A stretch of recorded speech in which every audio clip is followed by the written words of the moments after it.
ബാത്റൂമിൽ പോകണം.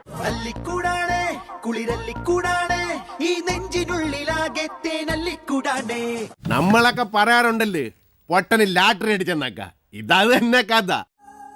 നിന്റെ അച്ഛൻ ജീവിച്ചിരിപ്പുണ്ട്.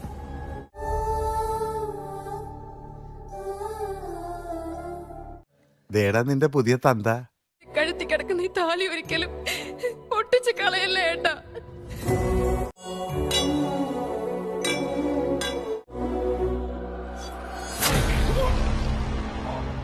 എങ്ങനെയുണ്ട് ബുദ്ധി ബുദ്ധി? വീരസിംഹ റെഡ്ഡി ഒരു സാധാരണ മനുഷ്യനായിരുന്നില്ല. തന്നെ കൊല്ലാൻ വന്നവനെ പോലും ജീവനെടുക്കാതെ വെറുതെ വിട്ടു. മൊയിലാളിയുടെ മനസ്സ് തങ്ക കട്ടി, ശത്രുവിനെ സ്നേഹിക്കണ മനസ്സാ. ആഹാ ആഹാ.